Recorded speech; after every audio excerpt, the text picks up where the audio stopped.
హైదరాబాద్లో ఉన్న IAS coaching సెంటర్స్కి అన్నిటికీ ఈ ప్రశ్న అయితే ఏంటి ఈ క్వశ్చన్ అంటే మనము జనరల్గా ఏంటి అంటే ఐఏఎస్ ఇన్స్టిట్యూట్స్ ఏం చేస్తాయంటే ప్రిలిమ్స్ కమ్ మెయిన్స్ వచ్చేసి ఇంత డబ్బులు 1,50,000 1,80,000 70,000 తర్వాత ప్రిలిమ్స్ కంటే మెయిన్స్ ఇంపార్టెంట్ కానీ మెయిన్స్ విషయానికి వస్తే 5,000 6,000 మెయిన్స్ తర్వాత ఇంటర్వ్యూ ఇంకా ఇంపార్టెంట్ కానీ ఇంటర్వ్యూ వచ్చేసి ఫ్రీ మాక్ ఇంటర్వ్యూస్ ప్రతి ఒక్కరు ఫ్లైట్ టికెట్లు పెట్టి అక్కడ రూమ్లు అరేంజ్ చేసి ఇవన్నీ కూడా చేస్తూ ఉంటారు. సో ఇక్కడ నేనేంటి అంటే ఎందుకు ఈ విధంగా జరుగుతుంది అంటే వాళ్ళకి రేపు ర్యాంక్ వస్తే ఆ ర్యాంక్ని వీళ్ళు మావాడని పబ్లిసిటీ చేసుకోవడానికి ఆల్మోస్ట్ కొన్ని ఇన్స్టిట్యూట్స్ ప్రయత్నం చేయవు, బట్ ఆల్మోస్ట్ అన్ని ఇన్స్టిట్యూట్స్ ప్రయత్నాలు అయితే చేస్తూ ఉంటాయి. ఇంకొంతమంది అయితే ఓన్లీ ఐజీపీ వాళ్ళ ర్యాంకర్స్ ఏంటంటే ఐజీపీ చిన్న అక్షరాలతో interview guidance program, mock interview, లేకపోతే పర్సనల్ మెంటర్షిప్ ఈ విధంగా వాళ్ళు పోస్ట్ చేసుకుంటూ ఉంటారు. సరే, అది వాళ్ళ మార్కెటింగ్ స్ట్రాటజీ, దాని గురించి మనం డీకోడ్ చేయకూడదు. కానీ ఒక దమ్మున్న ప్రశ్న ఆన్సర్ చేసే దమ్ము ఏ ఇన్స్టిట్యూట్ ఉందో చెప్పండి. నాకు ఆన్సర్ చేయాల్సిన అవసరం లేదు, నేను దగ్గర జాయిన్ అవ్వట్లేదు కాబట్టి నాకు ఆన్సర్ చేయాల్సిన అవసరం లేదు. కానీ మీ దగ్గర జాయిన్ అయ్యే స్టూడెంట్స్కి ఈ దమ్మున్న క్వశ్చన్ వాళ్ళు అడిగితే ఆన్సర్ చేయడానికి మీ దగ్గర సత్తా ఉందా లేదా పాయింట్. ఎందుకు అంటే మీరు నా దగ్గర ఇంతమంది ర్యాంకర్స్ వచ్చారు, నా దగ్గర ఇది తీసుకున్నారు, వాళ్ళు అది తీసుకున్నారు, టెస్ట్ సిరీస్ తీసుకున్నారు అని చెప్పి మాట్లాడుతున్నారు కదా. మీ దగ్గర ట్రాన్స్పరెంట్గా కళ్ళ ముందు కనిపిస్తూనే ఉంటాయి. ఓకే, మీ దగ్గర 2024లో కోచింగ్ తీసుకున్న వాళ్ళు జనవరి నుంచి ఎన్నో బ్యాచ్లు 100 మందికో 50 మందికో కొన్ని ఇన్స్టిట్యూట్లు అయితే 500 మంది 400 మంది 600 మంది ప్రిలిమ్స్ కమ్ మెయిన్స్ కోర్స్ తీసుకున్నారు. అంటే కొన్ని 100 కోట్ల బిజినెస్ అయితే ఇక్కడ ఉంది హైదరాబాద్లో చూసుకుంటే. ఓకే, 100 కోట్లు వసూలు చేశారు అందరితో కలిపి. సో మీ దగ్గర 2024లో ప్రిలిమ్స్ క్లియర్ చేసిన వాళ్ళ సంఖ్య ఎంతమంది మీ దగ్గర కోచింగ్ తీసుకున్నారు, ఎంతమంది ప్రిలిమ్స్ క్లియర్ చేశారు, అది మీరు ట్రాన్స్పరెంట్గా చెప్పే సత్తా దమ్ము ఏ ఐఏఎస్ కోచింగ్ సెంటర్ కన్నా ఉందా? ఎవ్వరూ కూడా ప్రతి ఒక్క ఇన్స్టిట్యూట్ని క్వశ్చన్ చేస్తూ ఉన్నా. నిజంగా ఉంది అంటే హ్యాట్స్ ఆఫ్ టు యూ.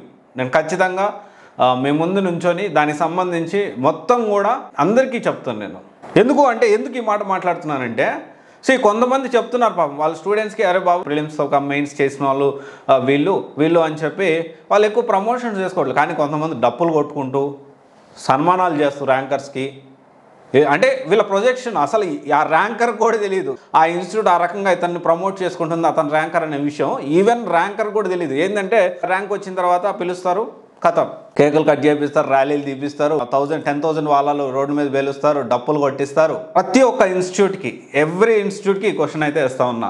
లా ఎక్సలెన్స్కి అయినా, ఏకేఎస్ ఐఏఎస్ అయినా, ఎమిగోస్ అయినా, సిఎస్బి అయినా, 36+ ర్యాంక్స్ హిస్టరీ క్రియేట్ చేశా అని చెప్పే ఏకమ్ ఐఏఎస్ అయినా ప్రతి ఒక్క ఇన్స్టిట్యూట్కి క్వశ్చన్ అయితే వేస్తూ ఉన్నా.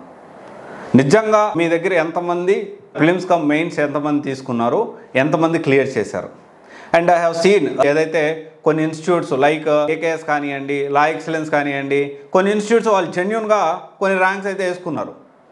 ఓకే, కొన్ని ర్యాంక్స్ అయితే వాళ్ళు ఏంటి అంటే అదిగో మా దగ్గర నేను చూశాను కూడా నేను పర్టికులర్గా చూశాను కొంతమంది ర్యాంకర్స్ని, వాళ్ళ దగ్గరే చదువుకున్న వాళ్ళు కూడా నేను కూడా చూశాను.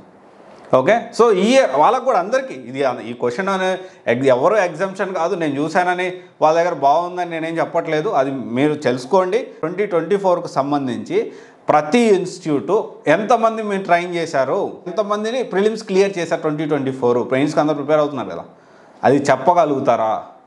అది ఎందుకు ప్రమోట్ చేసుకోవట్లేదు? మీరు చేసుకోండి, తప్పేం లేదు కదా. మీ దగ్గర ప్రిలిమ్స్ కమ్ మెయిన్స్ తీసుకుని ఉన్నారు కదా, ఓకే మాకు ప్రమోట్ చేసుకోవడం ఇష్టం లేదు, ఇప్పుడు వాళ్ళు డిస్టర్బ్ అవుతుంది, వాళ్ళ మైండ్ డిస్టర్బ్ అవుతుంది అనుకుంటే మేము వచ్చే స్టూడెంట్స్కి చెప్పుకోండి. అండ్ నెక్స్ట్ ఇయర్ ర్యాంక్స్ ఎవరు ప్రొడ్యూస్ చేసినా డెఫినెట్లీ ఐఎమ్ ఆఫ్టర్ యూ. గుర్తుపెట్టుకోండి, మీరు అడ్వర్టైజ్మెంట్స్ ఇచ్చేటప్పుడు మా దగ్గర ప్రిలిమ్స్ కమ్ మెయిన్స్ వీళ్ళు తీసుకున్నారు, మా దగ్గర వీళ్ళు టెస్ట్ సిరీస్ తీసుకొని ర్యాంక్ సాధించారు అని మీరు చాలా క్లియర్గా అడ్వర్టైజ్మెంట్ ఇస్తే I will be very happy. అలా కాకుండా చిన్న అక్షరాలతో ఐజీపీ వేస్తా, ఇంటర్వ్యూ గైడెన్స్ ప్రోగ్రామ్ అనేస్తా, మాక్ ఇంటర్వ్యూ అనేస్తా, మేము హిస్టరీ క్రియేట్ చేస్తామంటే ఆ హిస్టరీ ఏంటి అనేది ప్రతి స్టూడెంట్కి నేను అందరికీ దీని గురించి ట్రాన్స్పరెంట్గా డీకోడ్ చేయాలనుకుంటున్నాను. సో మీరు మీ దగ్గర వచ్చిన జెన్యూన్ ర్యాంక్స్ మాత్రం మీరు ప్రమోట్ చేసుకోండి. అండ్ ప్రిలిమ్స్ కమ్ మెయిన్స్ ఏం తీసుకున్నారు, టెస్ట్ సిరీస్ ఏం తీసుకున్నారు అండ్ క్లారిటీగా చేసుకుంటే ఇట్ విల్ బి బెటర్ చాలామందికి కూడా. ఓకే, ఇది ఒక్కసారి ఆలోచించండి, ప్రతి స్టూడెంట్ ఆలోచించాలి. ఇది ప్రిలిమ్స్ కమ్ మెయిన్స్, ప్రిలిమ్స్ ఎంతమంది క్లియర్ చేశారు అని తెలుసుకోండి, ఎంతమంది జాయిన్ అయ్యారు, ఎంతమంది ప్రిలిమ్స్ క్లియర్ చేశారు. ఇవన్నీ కూడా మనం తెలుసుకోవాల్సిన అవసరం ఉంది. మీరు ఏ ఇన్స్టిట్యూట్లో జాయిన్ అయినా చెప్తున్నా, ఇర్రెస్పెక్ట్ ఆఫ్ ఎనీ ఇన్స్టిట్యూట్, ఢిల్లీ నుంచి హైదరాబాద్ వచ్చిన ఇన్స్టిట్యూట్ అయినా, హైదరాబాద్లో ఎస్టాబ్లిష్ అయిన ఇన్స్టిట్యూట్ అయినా, రీసెంట్గా స్టార్ట్ చేసిన ఇన్స్టిట్యూట్స్ అయినా, ఎవరినైనా కానీ మీ దగ్గర ఎంతమంది జాయిన్ అయ్యారు, ప్రిలిమ్స్ ఎంత క్లియర్ చేశారు, లేకపోతే అవన్నీ అడగకపోయినా ప్రిలిమ్స్గా మెయిన్స్ మీ దగ్గర తీసుకున్న వాళ్ళు ర్యాంక్స్ ఎవరు అనేది, లేకపోతే టెస్ట్ సిరీస్, ఈ clarity crystal clear transparency maintain చేయాల్సిన అవసరం ఎంతైనా ఉంది. ఎందుకంటే మీకు ర్యాంక్స్ రాకపోయినా కేవలం ఇంటర్వ్యూ ద్వారా వచ్చిన ర్యాంక్స్ వేసుకొని కొన్ని వందల మంది జీవితాలు భవిష్యత్తు అనేది నాశనం అయిపోతూ ఉన్నాయి. ఈ సివిల్స్ ఏదైతే గవర్నమెంట్ ఎగ్జామ్స్ హీరోయిక్గా ఎలివేషన్స్ ఇస్తూ డప్పులు కొడుతూ వాళ్ళకి శాల్వాలు కప్పుతూ ఇలాంటి ఎలివేషన్స్ వల్ల చాలామంది పల్లెటూరు నుంచి నా తమ్ముళ్ళు లాంటి, నా చెల్లెలు లాంటి అమాయకులు వచ్చేసేసి మీ మాయలో కొంతమంది మాయలు, అందరూ కాదు, కొంతమంది చాలా జెన్యూన్గా కష్టపడుతున్నారు. చాలా జెన్యూన్గా కష్టపడే వాళ్ళు కూడా నాకు తెలుసు. వాళ్ళ గురించి నేను చాలా వీడియోస్ చేశాను, చాలా ఇన్స్టిట్యూట్ గురించి రివ్యూస్ ఇచ్చాను. ఆ ప్లేలిస్ట్ కూడా ఉంది, మీరు చూడొచ్చు. ప్రతి ఇన్స్టిట్యూట్ గురించి హైదరాబాద్, బెంగళూరు, ఢిల్లీ చాలా ఇన్స్టిట్యూట్స్ గురించి నేను రివ్యూస్ ఇచ్చాను. అక్కడ వెళ్ళి తిరిగి ఇన్ఫర్మేషన్ గ్యాదర్ చేస్తూ మీకు అప్డేట్ చేస్తా ఉన్నా. అండ్ కొంతమంది తప్పు నా గురించి ఎట్లా మాట్లాడతావని ఒకరైతే ఏకంగా నన్ను పిఎస్లో కూర్చోబెట్టి థ్రెటనింగ్ కూడా ఇచ్చారు, తలపాలు కొట్టేస్తాను థ్రెటనింగ్ కూడా ఇచ్చాడు. వాళ్ళు ఎవరు ఏంటి అనేది సందర్భం వచ్చినప్పుడు నేను రియాక్ట్ అవుతాను ఖచ్చితంగా.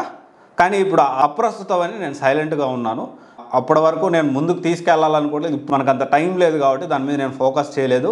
కానీ ఎవరు అడ్వర్టైజ్మెంట్ మిస్లీడ్ చేసే విధంగా ఉన్నా దాన్ని నేను ప్రజల్లోకి తీసుకెళ్తాను, ప్రతి స్టూడెంట్కి డీకోడ్ చేసి చెప్తాను. ఓకే, ఇది ఒకసారి ఆలోచించండి. Thank you. This is Raj signing off.